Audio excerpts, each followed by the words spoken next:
This is an intro. Intro. Hustle and Flow Chart with your boy, My boy. Matt Wolf and Joe Fier. Hey. What's up, everybody? My name is Matt Wolf, and welcome back to the Hustle and Flow Chart podcast. I'm here with my partner, Joe Fier, and today we've got a really great show for you with a really great guest, and we talk about branding and YouTube and a lot of other really cool stuff. Let's get to the episode. No, I'm just kidding. All right, you got the job. You are now an auctioneer at the world-renowned fair of Fairs. EGP. Of Egypt? Evergreen Profits or Hustle and Flowchart podcast. I don't know, man. You're making me tired just trying to listen to you. I know. Okay, so I'll slow it down. You already know what show you're listening to. You already know our names. I've already covered that. But today, the person we're talking to, we haven't really covered. We're talking to Sunny Lenarduzzi, and she is a total freaking master when it comes to branding. And YouTube. I mean, there's a whole lot that she's mastered, but definitely branding and YouTube are like the key things that we speak about and that just ring true. Essentially, she breaks down how she has grown her YouTube presence to rake in millions and millions of views and then essentially create this 7-figure plus business in a very simple way. That's, I think, the big takeaway for me was like, this shit is simple. Well, what I loved about this episode with Sunny was when we really dove into the branding stuff and talked about how methodically she built her brand. It was very well thought through. She has a very specific color scheme, very specific fonts. She spends 2 hours a month on all of her videos. She spends 2 hours a month on all of her videos on YouTube, but she appears to be everywhere with content everywhere, and her brand is just polished and amazing. And we dive into all of that and all of the systems that go into creating that and making that happen so consistently. Mm-hmm. And we've said this again on previous episodes, but YouTube is kind of this black hole that we have not messed around with too much. We've always been on the fringes. A lot of cat videos we'll upload on there and, try to become viral, but it never works out for some reason. Yeah. Matt doesn't really like cats, so kind of it's like a brick wall there. Although I do have a cat. You do have a cat, but you don't really like him. He's kind of deaf. Yeah, now I'm going to get hate mail from PETA. Thanks, Joe. Well, that doesn't mean you're beating your cat. You're not doing that. That's true. Okay, it's well fed. But carrying on. Basically... Sunny breaks this whole thing down where we can literally swipe this, and you can as well, and you should. If YouTube seems like your kind of platform, you have an instruction manual handed to you in this episode. 100%. 100%. And the branding thing, I mean, definitely some amazing content around how to build a brand with your business and how to focus on your image and really put some thought behind it. I think it's really powerful stuff, and I think a lot of people are going to get a lot out of this. There's going to be a lot of growth for a lot of businesses as a result of this episode. No, it's no doubt. And what's really cool, and this is why that we listen to Sunny super close and related to what she's doing, is that we've been methodical on Facebook, Google, and really trying to figure those platforms out. Whereas like YouTube, we haven't really done much with, but we do have this thing built up where we can add YouTube if we wish. We have this traffic system, and that's what we have. If you haven't checked it out yet, we've mentioned it a few times, but we actually have this whole multi-platform system that essentially makes you appear that you're kind of like everywhere with your content, with your videos, and all your offers. So evergreenprofits.com/traffic. You can get the full deets there. There's a whole like community, there's updates, all that cool stuff you get in. And the price should be rising shortly, depending on when you hear this. Yeah, and one thing about that is we've got our forum in there as well, and we post training videos in our forum pretty dang consistently. So when people like Sunny come on and teach us new cool tactics around things like YouTube, we tend to go and experiment and test our stuff ourselves and play with it, and then turn around and share our results with the community. So if you want to see some real life case studies of us implementing and trying the various things that we learn as a result of doing this podcast, you need to be a part of this community because we're releasing badass stuff constantly. Totes my goats. So. And my kids are freaking out in the background screaming, so we should probably just jump over to this interview before they end up as part of the show. Let's go over to Sunny. Hey, Sunny. How you doing? I am so good. How are you guys? Very, very good. Yeah, thanks for hopping on. And this is going to be going down our vein of YouTube topics. I think Yay. It's super fun because we don't really do much on YouTube, so anything we could do to like extract some cool ideas that we can apply, then all the better. Yeah, I mean, my mission then by the end of this show is to get you guys on YouTube, so let's do it. That's a good mission. And others listening, of course.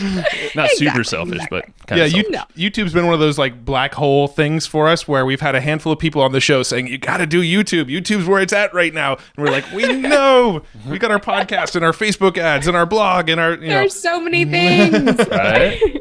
So, but we definitely, it really comes down to just having good systems, though. If we can get some good systems in place, like we do with our podcast already, I'm sure there's ways to get consistent with it. Yep, totally, 100%. I mean, I can dive into more details later, but I will say I only spend about 2 hours a month recording my videos for the entire month. So lots of processes to make it work for everybody. So that's a good hook right there. And we're not going to tell them. There you go. I have a podcast too, so I know all about hooks. Oh, trust me, that's one of the veins we want to go down. But so you're a Spice Girls lover. Very, very much so. Yes. We share the interest. So no, I'm just kidding. There is one of the songs. I was gonna say, like, that's amazing. Thank you for admitting that. Well, there is. I will admit that, and I just talked to my sister last night. I forget the song, but whenever it comes on, like I could recite every single word with her. Is it that If You Want to Be My Lover? Yeah. Actually, how do you know it is that one? Actually, it's the only song I can think of by the Spice Girls. How do you not know that song? I mean, hey, it's just innate. Everybody should know that song. It just comes out of me whenever it comes on. Like, oh, that's it. That's the one. So true story. Oh, so funny. So other than being a Spice Girls lover, who are you? Like where do you come from? What's your backstory, and how would you get to where you're at now? Oh man, good question. So my backstory is I had no idea that I would end up doing what I'm doing today. I actually wanted to be a journalist. That was always my lifelong dream and goal for myself. And I went to broadcasting school ever since I was a kid. I just knew that was the goal. I wanted to entertain people. I wanted to educate people, wanted to communicate and tell stories. And so went to broadcasting school, ended up achieving my goal of working at the Olympics really quickly after I graduated. In Vancouver, right? Yeah. Nice. Yeah. When they were here in 2010. So it was really good timing. I graduated in 2008. The Olympics were in 2010. So it was pretty quick turnaround, but I was pretty determined to do it. So got the job and worked in radio and did reporting and had all these different sort of beats that I was covering. And I mean, I did the Olympics, and on a logical level, I was like, yes, this is awesome. This is what I wanted to do. I've achieved my goal, check it off the list. I'm good to go. But just, it was like a head and a heart mismatch. And in my gut, in my heart, I was like, this just isn't really feeling right. And so the day I was driving home from the Olympics, down the Sea to Sky Highway, if you've ever done it, it's a very beautiful, inspirational drive, and everyone should do it at some point in their life. But when I was driving down, I just all of a sudden was like, you know what? Screw it. I'm going to start my own business. I had zero idea of how to start a business. I had zero idea how to grow a business, run a business, what anything was really when it came to being an entrepreneur. And so it was crazy, but I just kind of went for it. And so I started an online magazine, and I literally was going door to door selling advertising space. Nice. And I remember my first $500 check that I got from a local store here in Vancouver to put up some banner ads on my website and some custom blog posts. And I was like, well, I've made it. Figured it out. That's it, everyone. I've done it. I've sold something out of nothing. This is amazing. And so that was really my start. Now, was that venture successful? It was, in the sense that it taught me everything that I needed to know moving forward about building an online business at a time when that wasn't really a thing as much as it is now. And so I did that. I built up a team of writers, contributors. I managed everything from sales to marketing to back-end technology to fixing the website, everything. And then I slowly but surely, as I started to build this brand, was getting attention from a bunch of other businesses saying, you know, I've noticed you're really using social, because I didn't use any paid advertising. I strictly only used social media marketing, and I was using Twitter, Facebook, and YouTube. Instagram wasn't even around when I started doing this. And so I used those platforms. I built up a big community, and these businesses started taking notice, and they started hiring me, and I became a consultant. And then that really became my full-time gig. I kind of let go of the first business and built up a consultancy, worked from wherever, did that for 5 years. And then, as I'm sure a lot of your listeners know, you get to a point where it's burnout, you hit capacity. Yep. So I got there, and basically out of pure desperation one day, I decided I was going to film a tutorial to ask the question that all my clients at the time were asking me, which was about how to use Periscope, because it had just launched. For your business, and the difference between Periscope and Meerkat, and which one was going to win, and how to use live streaming to build your business. So I just sat down in front of a window in my tiny little apartment, and I had a little webcam that I used, and I made a video. I uploaded it to my YouTube channel, sent it to my clients. At the time, I wasn't using YouTube. I had a few like random demo reels and family videos on there, but really no traction.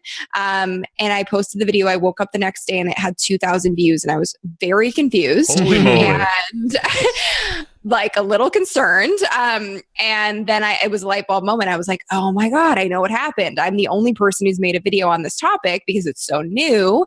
There's a ton of search for this right now because it's obviously trending and a lot of people want to learn about it. And so that's where all this traffic is coming from. And today that video has about 100,000 views on it. And I was like, okay, well, I wonder what happened. And it started from pure curiosity. And I believe that some of the best things in life and business come from a place of curiosity. I just said, what would happen if I did this every week, once a week for a year? So I did. And I built my channel to 50,000 subscribers in the first year and 3 million views. So I went from working with a handful of clients to being exposed to over 3 million people around the world. The demand skyrocketed to work with me. So I ended up bringing on my first team member. We ended up building our first digital product because there was no way that I could keep up with the amount of people that were trying to work with me. So I was like, you know what? The easiest way to do this would be to kind of put my brain into a course. And so I did that, went down the digital product route. And today, 3 years later, we've built a 7-figure business. I have a team of 14, and we still are doing one video a week on YouTube. And it has been the craziest ride ever. I love that because you just gave us like a full like overview of starting a business from start to not finish, obviously, but to where you're at. I hope not. No, definitely not finished, but you know what I mean. Yeah. What was like, well, something that I found I've been actually thinking about this a lot lately is the whole thing of just jumping in without all these preconceived notions. Like you just started freaking going door to door, selling advertisements, and you got one. And you're like, holy shit, got it. Game on. But like, you know, once you learn so much and you're like, oh, but it's going to take some time or my value. Or like at that point, you're just like, screw it, do it, you know? Yep. And you learn so much. I was like, you know what do I have to lose at this point? I'm just going to go for it. Right. Yeah. One thing that we noticed just kind of looking through your stuff, you know, on YouTube and your website and all that stuff is that the branding and the imagery is just on point. Like, oh, thank you. I could tell that, you know, you put a lot of thought into the brand and just making everything look really pro quality. So I'm curious how sort of methodical that all was. Like, what was the evolution of the branding?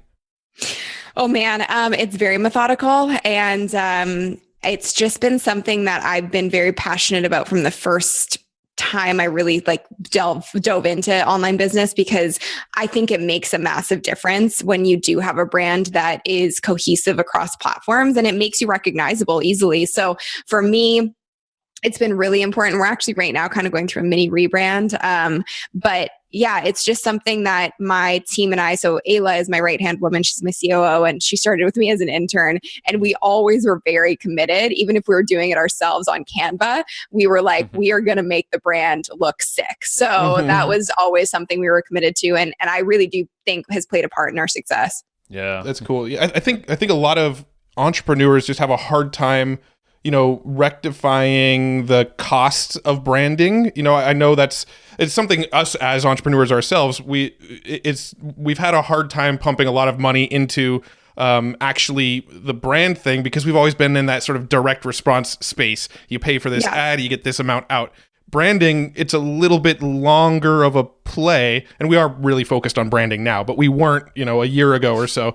Right. So I'm curious, you know, what sort of advice do you give people who are kind of shying away from trying to put the focus on branding?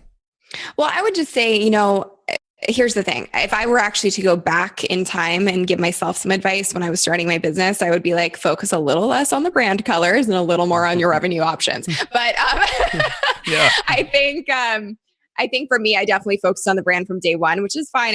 We made it work and like everything fell into place regardless. But I think first thing you got to figure out is what are you selling and who's your target market? And then from there, it's really your brand for me is a pretty easy thing to figure out. It's like, who are you as a person? What do you like? What do you gravitate towards? Also looking at brands that you really like what is it about them that you are drawn to? For me, it's companies like Apple. Like I love how Apple does their branding. I love Virgin.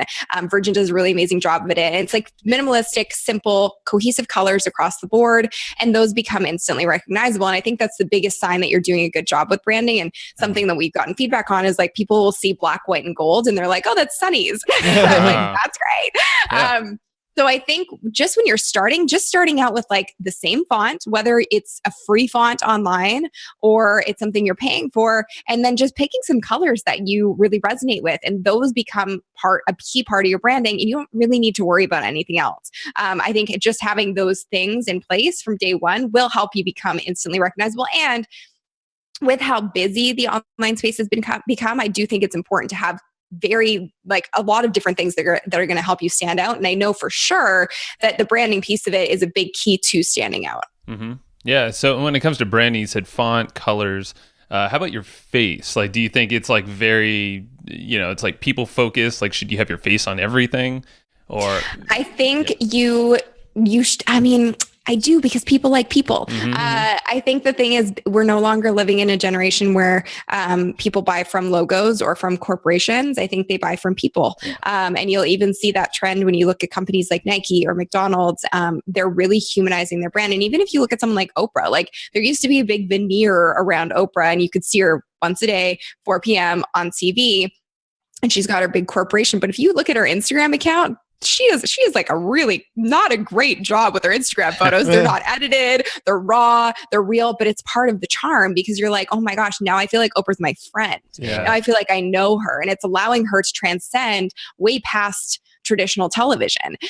So I think that showing your face is really, really important. And I don't think that you want to be the sole reason people go and buy from your business, but it is a big piece. I mean, look at someone like Gary Vaynerchuk. People want to work with VaynerMedia because they're so bought in to Gary Vaynerchuk. He's not doing the work, but he's definitely the face, and his personal brand brings in a lot of business for them. So I think that it is a big part of it for sure. And really, when you think about it, even on the bigger business, some of the biggest businesses on the planet, the names behind them, right? Virgin.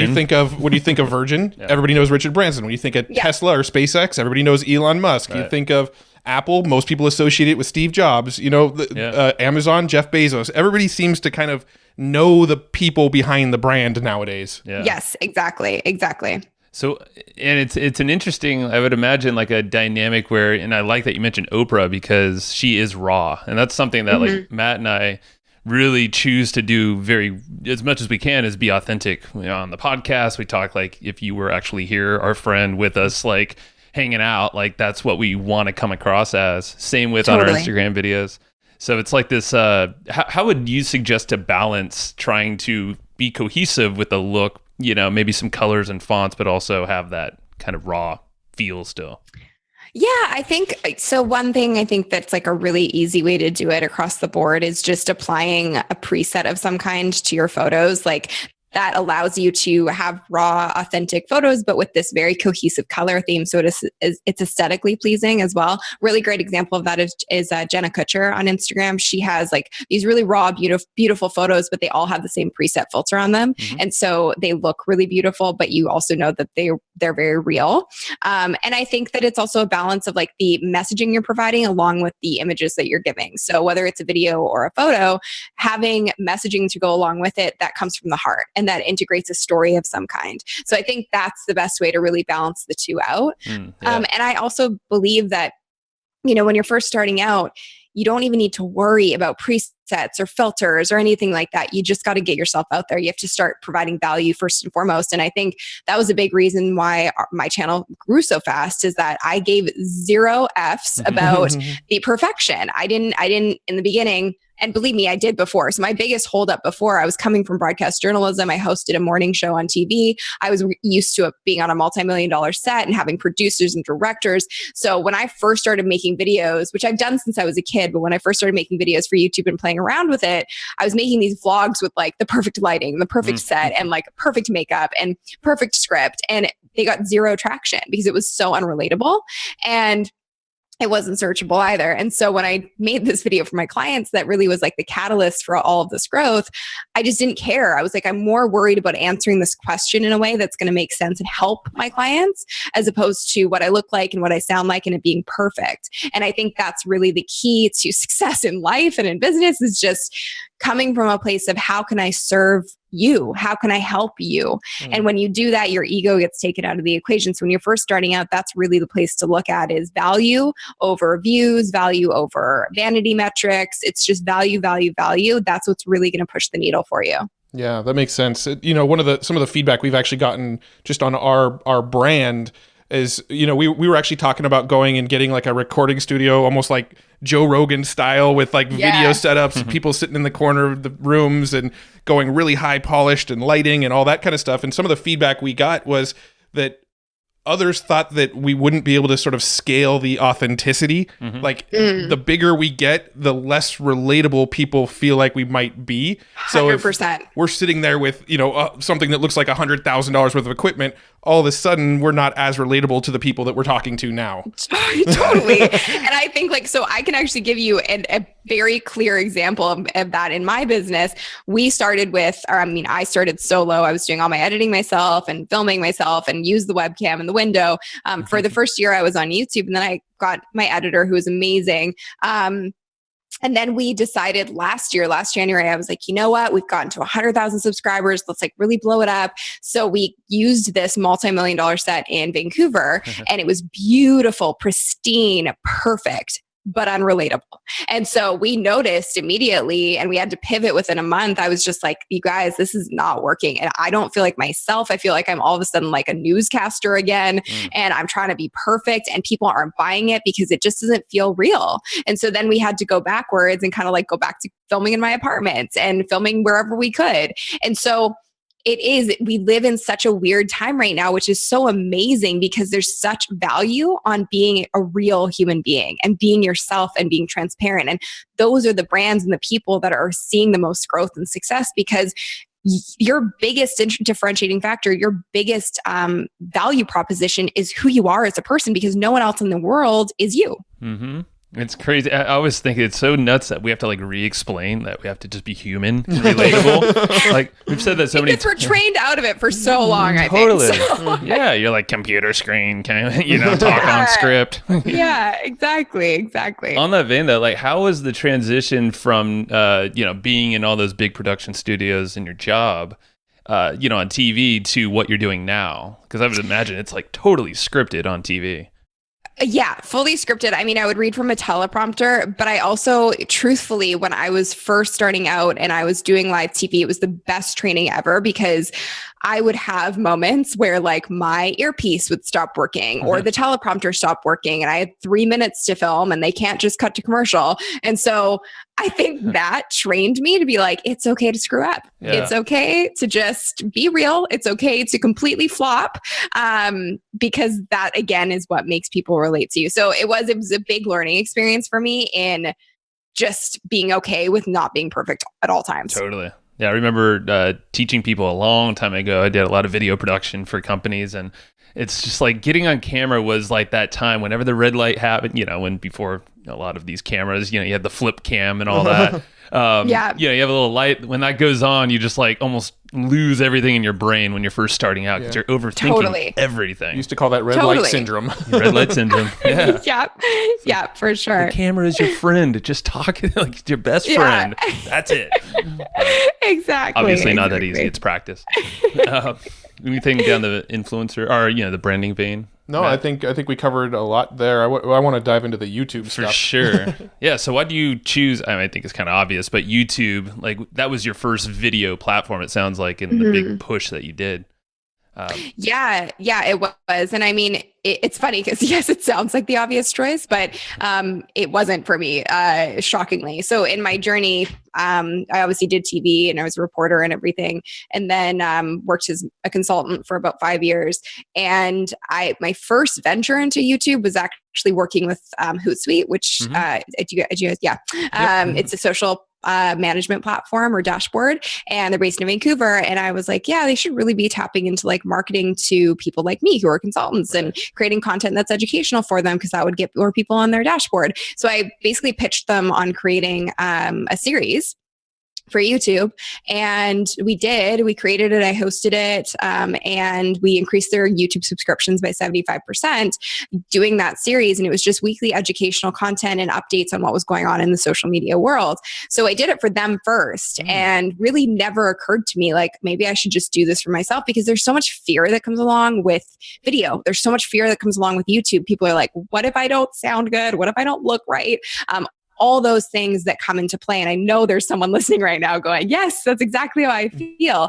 And I felt the same way. And I came from a TV background. I came from years and years of experience being in front of a camera, and I still was freaked out by it. So it took me a while to be like, okay, you know what? I'm just going to do it. And the only reason I really did it was because I was just sending the video to my clients, and I didn't think about 2,000 people seeing it overnight. I didn't think about 100,000 people seeing it in a year. And I think that's the real magic. And the key is like, you're talking to one person.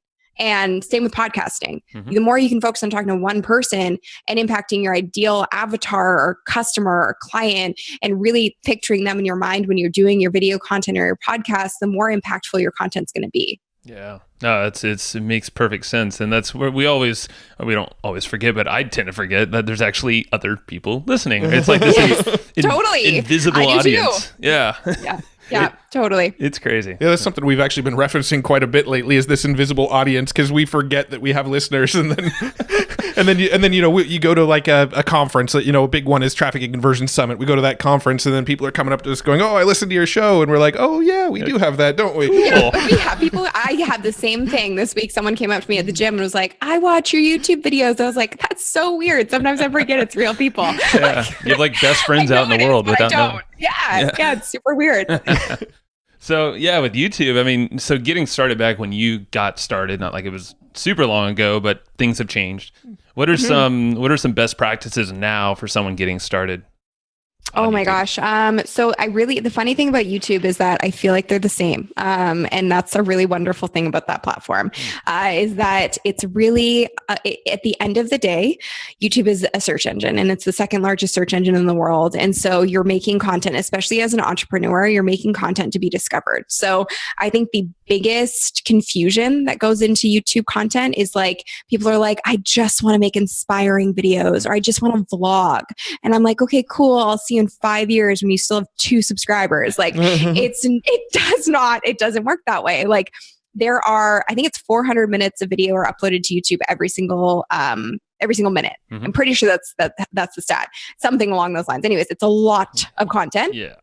And you're in a sea of it. And I look at YouTube as a sea. And what you really want to be doing, especially in the early days, is you want to be rising to the top of the sea, or else you're going to sink and no one's ever going to find you. And I've done that, so I can speak from experience. I started with vlogging and was like literally getting maybe 2 or 3 views on my videos. And then when I started making educational, value-driven content was when my channel grew to 50,000 subscribers. So it doesn't sound as sexy, but you can make it sexy by being yourself, like we talked about earlier, by integrating the things that make you. And so I think the biggest thing if you're a beginner is like, I always say, create a master list and an FAQ list. So first, write out a master list of the things that you've mastered in your business, or that people come to you for advice on or help on, or to answer their questions or to solve their problems. That's your master list. You've mastered those skills. Then you create an FAQ list. So what are those questions you're getting asked on a regular basis? As you're being asked them, put them in notes on your phone, store them somewhere so that you can go back and review them, because those are all valuable pieces of content that you can create, not just for YouTube, but across the board, that are going to drive the most traffic and traction for you. That is super helpful. Yeah, because I think we're all approached from people of all walks of life, and especially if you have so much content, that's on all variety of topics, you're going to find some commonalities. Yeah. And the ones that kind of rise to the top, the cream, you're like, okay, that's going to be a video or an offer or training or whatever it is. Yeah, exactly. Exactly. Now, do you do any sort of like keyword research behind the videos that you make? Yeah. Okay. How does that process work for you? Yeah. So, I mean, and this would be the only real change that I'm seeing on YouTube where so back in the day, before I was even on YouTube, but obviously I've studied this platform like nobody's business. And I really saw the trend of like way back when you could just create a video on anything. As long as you keyword stuffed it, you were good to go and you'd still rise to the top. But also keep in mind that was when there was a lot less content being uploaded.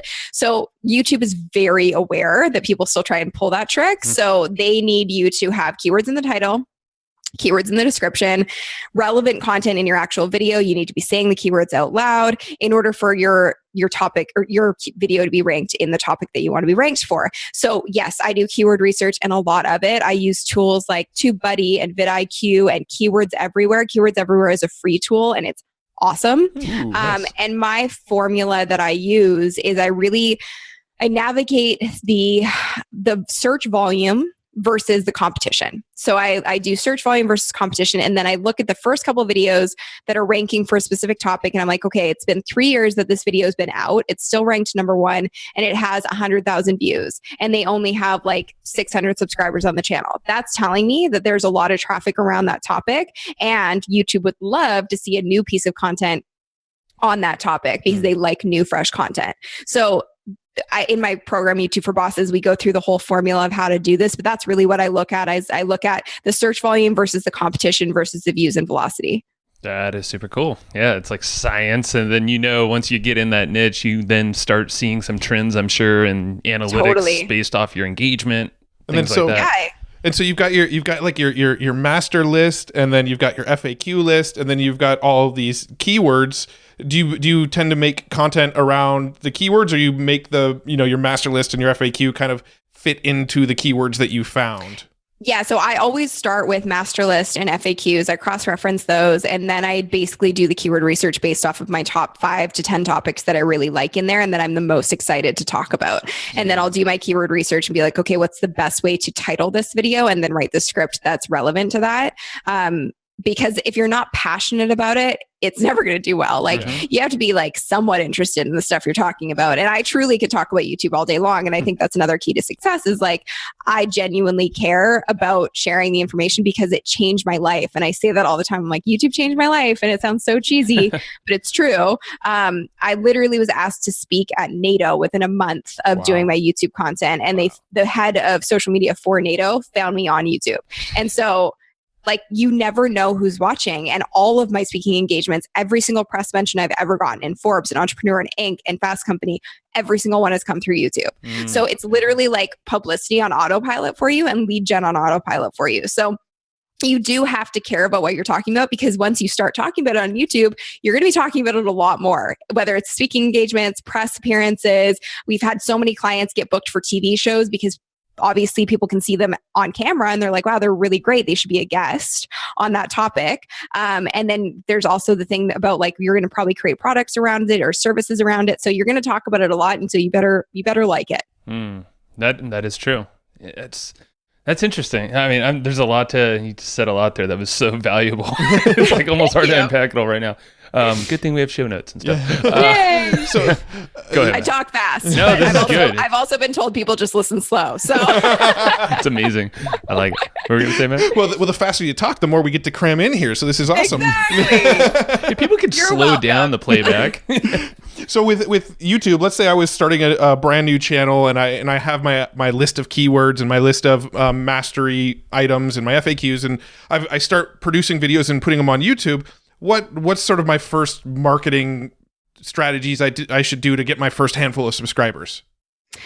So first things first is leverage your warm audience. Like tell people you have content on YouTube and it's going to be different than content anywhere else. And I think that's a really key factor to understand in the strategy of YouTube is that it's a long-term game and it will continue to pay off in dividends for years to come. Like I have one video I did 3 years ago now, was one of my first videos on how to get more views on YouTube. And that video generates about 300 leads a day for us for our email list and goes into our funnel all organically. So I think the first thing is really understanding that like your content is going to work for you for years to come. So don't get super caught up in the vanity metrics in the beginning. I had a client reach out to me the other day and she was like, I haven't posted a video in a year, but my channel has somehow grown to 7,000 subscribers without me posting anything new. I was like, great. That means it's still working for you. So I think really honing in on what your ideal customer or client or audience member is going to be searching for and looking for, and really honing in on those topics first and foremost. Creating your scripts in a way. I have something called the HOT script formula, which stands for hook, outcome, testimonial. And that is all about keeping your videos as tight as possible, because retention is king on YouTube. You need to have your viewer watch the entire video in order for YouTube to consider it a good piece of content. And it's a really good metric. I mean, they should be basing good content off of viewership and how long people are tuned in, because that is a really good way to tell like, okay, well, this is worth watching for other people then if these people are staying tuned in for the whole thing. Yeah. So the scripting formula that we use is like, get through your intro as quickly as possible, because the biggest mistake that I see new YouTubers make is they talk about themselves for like 5 minutes off the top of their videos and people are like, okay, I'm bored, bye.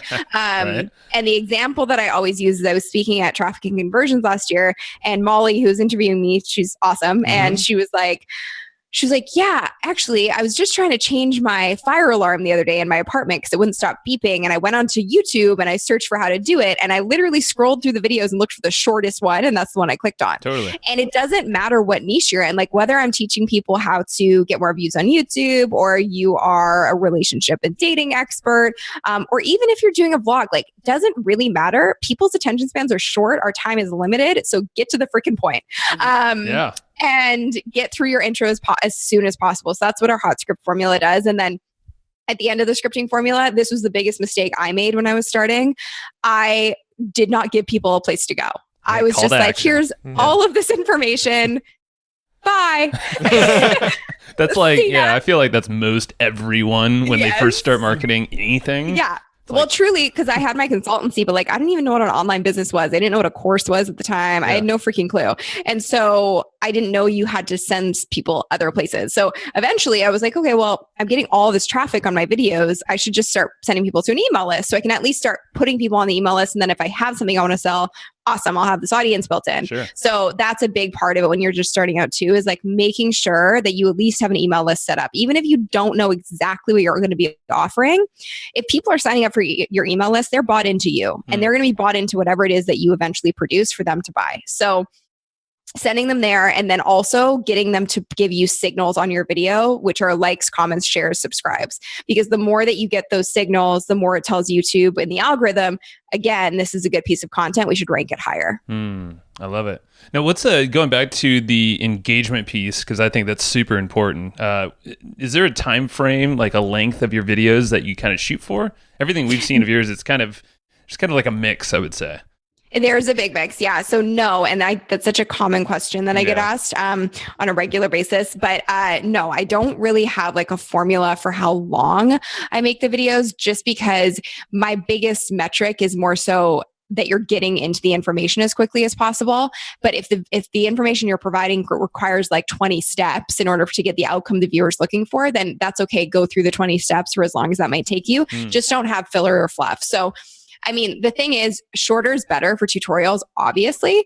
But now the thing that's happening within YouTube, and something we work with our clients on, is they're actually really favoring long form content. So going longer is not a bad thing anymore, as long as it's entertaining the whole way through. That's pretty much what we've heard, is longer form. YouTube's starting to favor those, but obviously they need to be watching that whole thing. Yeah, you got guys like Joe Rogan and stuff who go for 3 hours. Yeah. Yes. Yeah, exactly. And I mean, I'm not a proponent of that, but like whatever floats your boat. Yeah. So the whole, we mentioned like right before we popped on, because we batch all of our podcasts. What's your system look like for, you said what, 2 hours a month is what you spend on your videos? Yeah, 2 hours a month is what I spend on my videos.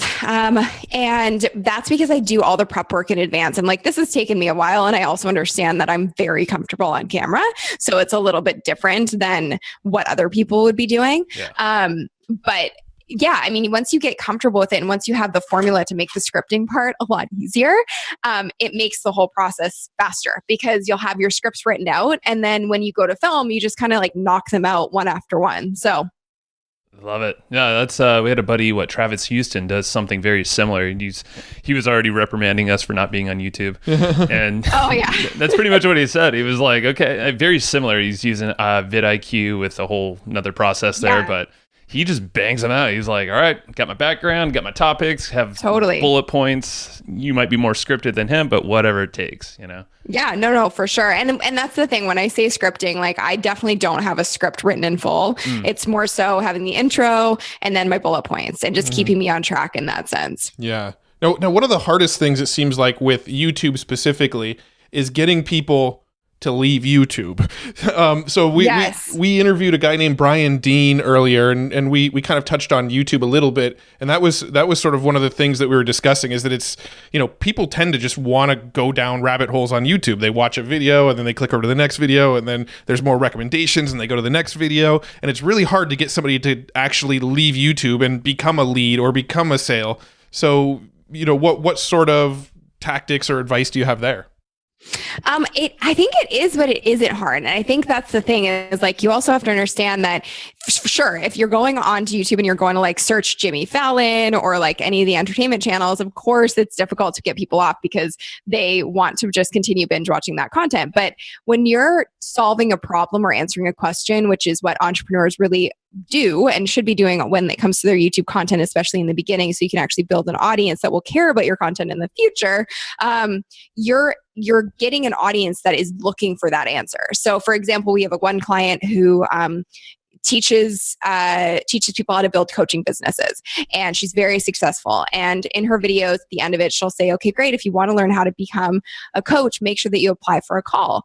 And I just recently spoke at her event, and I asked the room how many of the people in the audience actually discovered her for the first time on YouTube, and half of the room raised their hand. And one of the people was like, yeah, I actually watched her video on tips for new coaches. And at the end, she was like, well, if you want to learn how to become a coach, make sure you apply for a call. And I immediately was like, well, yeah, I do. I want to. And you gave me such good information in this video. So as long as you have a call to the action at the end that gets people either on your list in your Facebook group or sends them to your website so you can pixel them for advertising, you're going to keep them in your realm. And whether they buy right away or years down the road, you're building a relationship with them. And that's really what I think of when I think of lead generation is you're building that relationship. So if someone's looking for an answer, you provide the answer in your video, and then you provide additional information or resources at the end.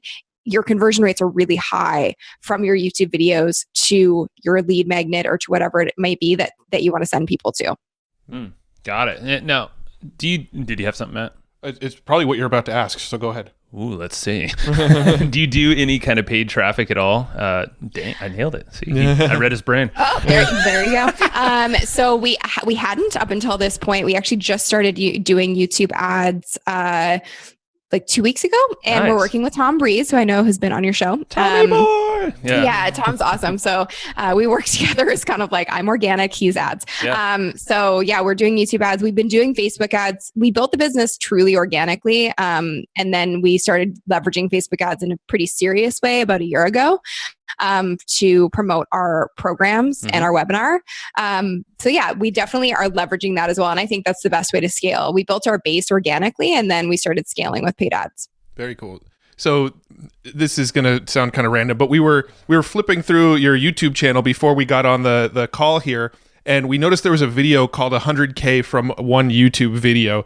And we literally saw that about 4 minutes before we jumped on the call, and we're like, oh, it's a 15-minute video. Dang it, we don't have enough time to watch it before we jump on the call. So I was wondering if you could maybe give us a real quick Cliff's Notes version. Yes, absolutely. Okay, so that video it got a lot of attention, and it wasn't clickbait, and I said that right off the bat because it's actually true. So the process really is using that hot script formula. We hooked people in, and that wasn't the video that made us 100K. Although that video has done quite well for us as well. But we had another video where we talked about getting views on YouTube, and we produced it last January, and basically how I look at YouTube now, because I've been doing this for a while and we've worked with so many different clients in building the revenue and their brand with YouTube, I look at it as an evergreen sales machine for you. So basically with that one video, we told people how to get more views on YouTube, and it was specifically for the entrepreneur audience, really. So we gave them, it was like a master class, and it was a lot of value, a lot of information. And because it was the most valuable piece of content out there, in my opinion, on that topic, we ranked really high, and we followed all of the formulas and all the science-based stuff that I talked about earlier to get it to rank. And so every single day when people are looking for how to get more views on YouTube, I'm there.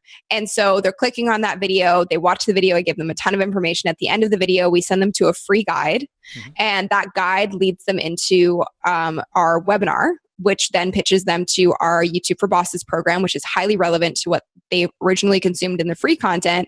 And then from YouTube for Bosses, we go to an application form to work with us one-on-one or in our consulting programs or our agency. So through that entire funnel, and starting with YouTube organically, that's how we generated. It's well over $100,000 now, but yeah, $100,000 from that one video. I freaking love it. that makes a lot of sense. And I love how simple your formula is, or your funnel is after that video. You know, it's not some crazy, it doesn't sound like you have a sales team. I mean, you might maybe for the one-on-one stuff, but yeah, we have one head of enrollment, and she's freaking awesome. She does all our customer service too. And we keep it pretty lean, but yeah, I mean, and that same formula, it's funny because I made that video being like, this one video generated $100,000, and it did, but we actually use that formula pretty much on every single video that we create. Sure. Yeah. Why wouldn't you? And I love that you're your best own example of what you teach as well. You know, there's so many people out there that are like, hey, I'm going to teach you how to do X. And then you go and look at them actually implementing X that they're teaching, and it doesn't look like they're doing it very good. You go on YouTube, your presence is very clear. It's, you know, you've got a big following there. And so it's, you know, people want what you have, and you offer them a way to learn how to get what you have. And it's just very congruent. Yeah, exactly. I would hope that you practice what you preach, but, but we all know that doesn't always happen. So. Easier said than done, but for some. Yes, exactly. Love it. Now, go ahead, Matt. So I have a question about the YouTube videos. With how many people on your team do the editing of the YouTube videos? Because they are very polished. It was funny, we were looking through the videos too, and you could definitely see a very clear evolution of the polish of the videos. I thought that was awesome, by the way, because I'm like, this is so cool. You can see the growth. Oh yeah, for sure you can. And I mean, I've been very open about that. I think one of the big things that I want people to know is that, like, it's certainly not me being a one woman show, but the caveat that I will say to that is, like, for the first year it really was. And I mean, we've worked with thousands of people now in our programs, and they always are like, when do I hire an editor? Or how do I learn how to, like, edit myself or whatever? And I'm like, go the editing yourself route first, because then you actually know how long it's kind of going to take. And also you find a flow, and you find somewhat of a style. And that's really how I came up with the scripting formula, was like, I found my flow in the beginning, and then I had an amazing editor come on board and help me make them look good and look way more professional. So yeah, so we just have one person on our team who's doing editing at this point, and that's recently become someone in-house. Before we were using an agency. But yeah, it's not something I do myself by any means. My role at this point is strictly to be kind of the talking head and do my thing and talk about what I know. But I trust the people around me to make it look really great. And I'm really lucky that that's the case. But I think that's a key part of using YouTube to grow your business, is like, if your genius zone isn't editing, learn it, but don't do it forever, because it will slow your growth in such a major way. And it's not where you should be spending your time and resources, especially if you do want to really scale your business. For sure. What are some tools that you recommend for people just starting out for editing? Oh my gosh, there's so many good ones. So I used iMovie, which is like not the most sophisticated thing in the world, but I used iMovie, and I actually used Canva to create all my graphics in my video when I was first editing myself. And I think, like, the simpler, the better. I think leaving Adobe Premiere and all those things to the pros is probably the best idea, because they're a little overwhelming. And then there's so many apps you can use on your phone. I'm blanking on all of the names right now, but there's like a ton of apps that you can use on your phone to edit your videos, just mobile, and then upload them directly to YouTube from your phone as well. For sure. Yeah. And one that I know we use just for our stuff is ScreenFlow. You know, it's super simple. It's like iMovie on steroids. And I even taught like a buddy of mine locally here who owns a gym from nothing to now he's creating like freaking movies that almost look like yours with drone shots and stuff. Yeah, totally. I'm like, what did you turn into? That's like the really cool thing is that everybody really is a creator now. And there are so many tools available, and it's a really great time to be doing this stuff because you can learn anything. And so if it is something that interests you, I mean, I would just really dive into learning more, and YouTube is a great place to start. There's a ton of really amazing channels on creating great video topics. Yeah, exactly. I do have one video on how to edit videos with your phone. And actually I have two videos on that topic. One of them is my top viewed video ever. It has like 1.4 million, I think, views on it. But those are great resources to check out as well. That or buy your course. Yeah, that's fine too. Or just buy my course. Yeah. Definitely do that. Do you have any, I'm a total like tech nerd, gadget nerd. Do you have any like video tech gadgets that you like? I know Joe just mentioned like a drone. Do you have any like cool, fun gadgets for video that you just love playing with?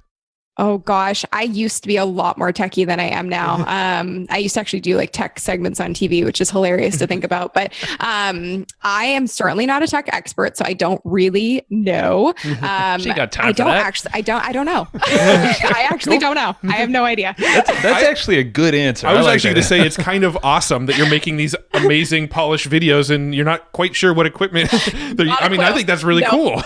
The only thing that I will say, and this is such a funny answer, is like the Diva light is great. That's the only piece of equipment that I would highly recommend every person on the planet get because it makes you look flawless. Is that that little ring light thing? The little clip that goes on your phone, that one? That's smart. The ring light. And you can, they now have them for your phone, which is epic. But yeah, the one that's like the stand-up ring light. Oh, gotcha. Is pretty For great. sure. Mm-hmm. Yeah, I know what you mean. Yeah. Cool. Matt, anything on the YouTube vein that you want? Is there anything that we might have left out that we're just not knowing that we should touch on? Oh my gosh. Probably a ton. I know, but I mean, yes, and I could probably talk about this for like 5 hours, but nothing that I can think of right now. Okay, no, that's a good nothing I sign. can think off the top of my head. Yeah. Well, how about podcasting? Because we're all podcasters here. How does that fit into your overall brand and mission here? So to be completely honest with you, my whole career started in radio. And so it honestly was just like something I kind of missed doing. And I really love audio as a platform. And I've listened to podcasts for years. And it's, you know what a big part of it for me is, and I'm sure you guys will attest to this, is that it's an amazing way to build relationships with people. Mm-hmm. And I've been able to meet and interview some of the most amazing people on my podcast. And that's so much fun for me.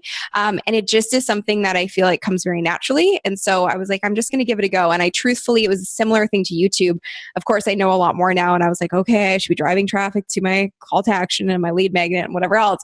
But I've also done a lot of podcasts just for the fun of it and just to have really great conversations. So I think the podcast as a whole in the business strategy, it operates very similarly to YouTube. And I just think it's a matter of diversifying your traffic, which is an amazing thing to do. But I will also say, I have a lot of clients and students that are like, I'm starting a YouTube channel, I'm starting a podcast, I'm starting a blog all at the same time. And I'm like, please don't. No.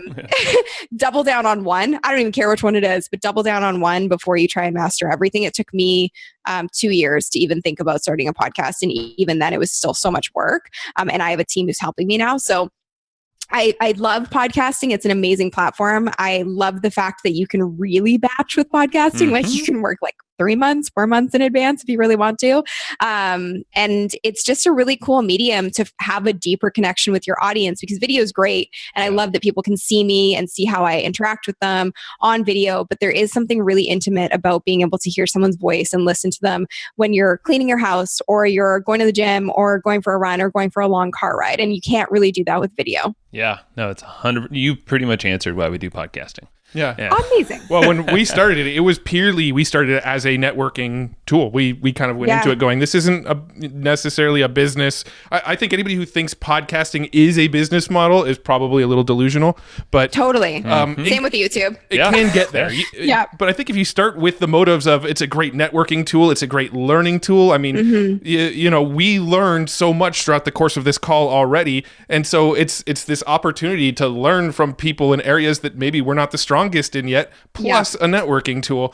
And then, you know, over time, if you stick with it, it could turn into a business model, but you can't go into it that way. Well, I think and I actually was interviewing someone for my podcast this morning. We were talking about that. I think the misconception is that by starting a podcast or starting a YouTube channel, and I get that question all the time. People are like, okay, so you make money from your YouTube videos? And I'm like, no, that's not at all how it works. Like, I don't make anything off of AdSense basically. And that's not a business model. That's basically like having a job because you're hoping they're going to pay you enough at the end of the month. Right. So it's not a business. Doing podcasting, doing YouTube, they're vehicles to grow your business. But I would really highly recommend, before you even dive into doing a podcast or dive into creating a YouTube channel, you have the idea of what you want your business to be, and you have some idea of how you're going to make money from it. Yeah, and passionate about that topic, whatever it is. Yeah. Do you have any pointers on getting that mindset straight and figuring out what your passion is from coaching all these people? Yeah, I mean, I actually think it's a lot simpler than people make it. I think it's what you feel and flow with. Like, what do you do where you feel like it's not work? And then doing the research, because I really truly feel, I mean, there's like $1 million business on hula hooping that I know of. Like, you can pretty much do anything nowadays and turn it into a career. And so I think it's figuring out what comes to you in flow. And then I also think one of my favorite quotes is from Danielle Porch, and it's whatever people give you the most gratitude for, that's generally like one of your genius zones. And so for me, my whole life, and like the things that come easiest to you that you wouldn't even think about, I told you it took me a while to figure out that YouTube was going to be my thing, but I was making videos before YouTube existed. Like, whenever my parents would have like an anniversary, or there was a birthday for my friend, or some sort of monumental thing that would happen, I would make videos. And I thought everyone in the world did that. And apparently they don't. So it's the things that come the most naturally to you that are usually the things that you should be tapping into and can most likely create some sort of a career out of. That's actually funny. You just made me think of, you triggered something for me. Like, back in the day, I used to listen to songs and then almost be like the DJ in between songs, like, and record those on cassette. And I'm like, and here I am with a podcast now. Yeah. Here you are. Freaking perfect. Exactly. Love it. Never thought of that. Yeah, full circle. Yeah, totally. Matt, anything you got? You like smashed through everything that we had written down. And we had a lot written down. So have I accomplished my mission? I think you did amazing and more. What's in your future? Like, where are you headed right now, or in the next like 5 years or so? In the next 5 years, that's such a tough question. And I truthfully have to say, I've never really had like a super clear vision of what this would all turn into. And I think that's kind of been part of the growth, is that because I didn't have this clear-cut vision, I just allowed things to happen, and it's become even more magical than I ever thought it would be. And I'm just really, really grateful. So I think what's amazing about where we're at now is that we have this rad team in place of 14 people all around the world, and we have the infrastructure to really build something that can gain a ton of momentum over the next couple of years. And I don't know exactly where it's going to go, but I'm very, very excited.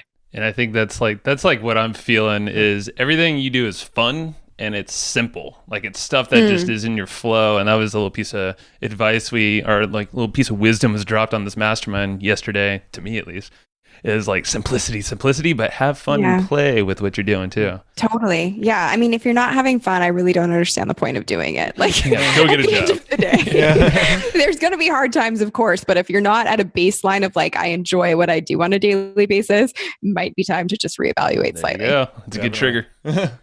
Cool. Well, we have a few little quick wrap-up questions here. Perfect. Do you have any books that you find yourself recommending often or revisiting yourself often?